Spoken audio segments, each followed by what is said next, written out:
Hey there everyone, I'm Patrick Ferguson with Skull Splitter Dice, and in today's video we're going to be talking about the languages of D&D 5e. In some campaigns, language can be a bit of an afterthought, while in others it can play a really important role. There is one unifying language that is spoken by all except the most isolated of communities, and perhaps some uncivilized monsters maybe. And that language is known, appropriately so, as Common. This is almost always seen as the main language, and even if it isn't, it is known in some capacity by almost all of the races. Humans, Elves, Dwarves, Tabaxi, Dragonborn, Halflings, Gnomes, you name it, they at least know some Common.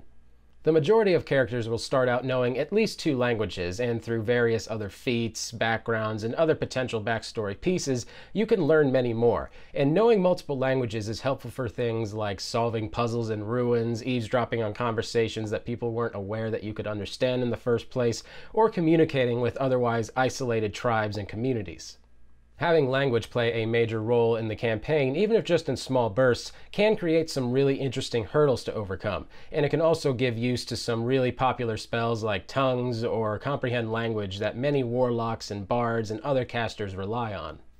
Now let's go over some of the more widespread languages within the world of D&D. Unless your DM has created their own custom campaign or world, I would say that these are all the languages that your characters shouldn't really be surprised to run into, and incidentally are also the easiest to study and comprehend. Starting off with the aforementioned Common, this is definitely a simple enough language, and that's why it's the standard language for all humans, as well as businesses that involve multiple races, or giant cities that have lots of communities crammed into them. Common script is also used by Halflings, though it's pretty rare to find a document written by Halflings in the first place, especially outside of Halfling communities. The next language is Dwarvish, which, to the surprise of no one, is spoken almost exclusively by the Dwarves. It would be pretty rare to find someone speaking this language that isn't of Dwarvish descent. That said, an interesting fact about the Dwarvish language is that its alphabet and script is actually used by multiple languages, including places like the Goblin language, the Gnomish language, Giant, and even Primordial. No other language or alphabet actually is this widely used in the D&D world. Next up is the language of the Elves, though it can be spoken and understood by half-elves as well. The written script for Elvish is actually used for more than just the Elvish language. It is also used by Fey creatures that speak Sylvan, and by a lot of creatures that speak Undercommon, due mainly to the prevalence of Drow in the Underdark. This language is known for being musical and flowing, thanks mainly to its Fey roots. Next up is Giant, and this language is spoken by any race of giant or ogre out there, but it has also been given to a lot of recently added races like the Goliath and the Furbolg, which we have also done videos on if you want to go check those out. The groups who use this language expands if the player is in a campaign that allows certain monstrous characters as player classes.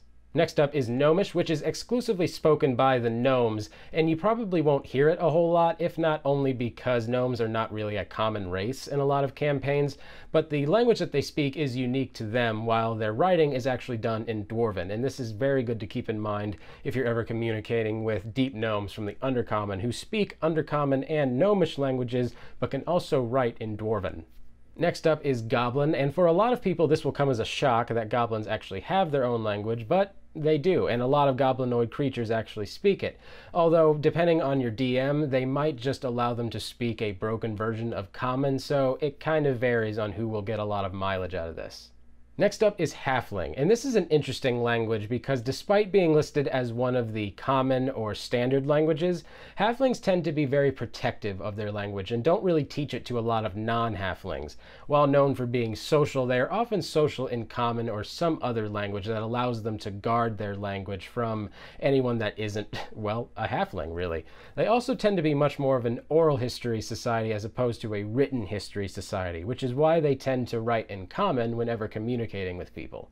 And then we have the Orc language, which is of course spoken by the Orc tribes of D&D 5e. It's described as a very harsh and guttural language, even by the standards of a lot of other uncommon languages within D&D. Interestingly enough, though they are mortal enemies of the Dwarves, they actually use Dwarven for written documents. And now let's talk about rare and exotic languages. These are almost exclusively spoken by the most isolated of communities and most specific of groups. Some of these languages even have multiple dialects, such as Primordial, which is separated into 4 dialects, including Auron, Aquan, Ignan, and Terran. That said, anyone from a different dialect would be capable of understanding the other, but they would do a much better job if they actually spoke the same dialect. The complete list of rare and uncommon languages is listed here, and as you can see, it's quite numerous. Though many of these languages are only heard in specific places by specific creatures, it's not that hard to infuse these otherwise unheard of languages into campaigns.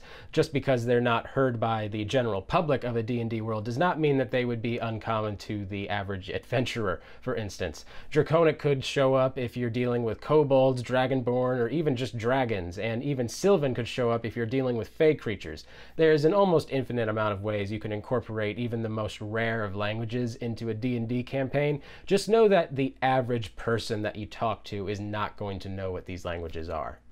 Let's talk about some major language-based spells. Language is an important enough part of a campaign that there are a couple very common and popular spells dealing with it in the player's handbook. For instance, Comprehend Language allows you to touch a language, whether it be on a wall or a ruin or even a page, and you can comprehend that language for a full hour. It doesn't just have to be that language either. I see this mistake a lot. You can actually comprehend any language for a full hour.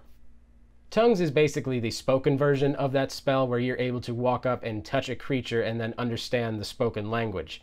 This is a really fun spell, although in a lot of role-playing situations I see people immediately trying to explain away why they just walked up and touched someone that they couldn't initially understand. It's a really fun spell.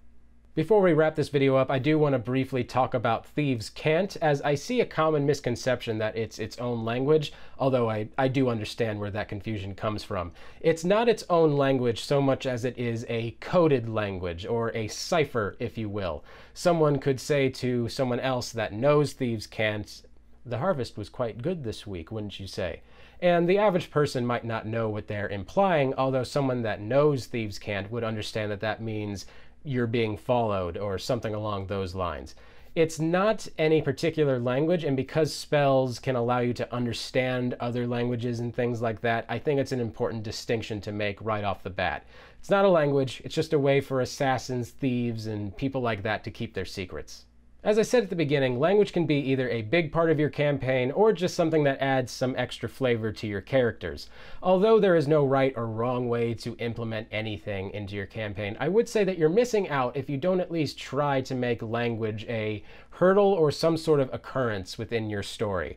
Whether it be not knowing someone's language and trying to communicate with them either by signing or gesturing, or perhaps you find out you do know the language of someone who could have possibly been a villain at some point.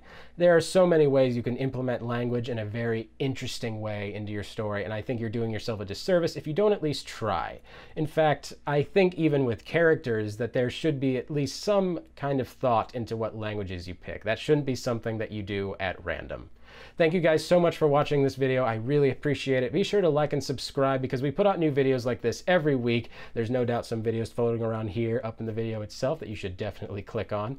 My name's Patrick Ferguson with Skull Splitter Dice, and until next time, farewell. Thanks for joining us. Don't forget to like, comment, and subscribe so you never miss out.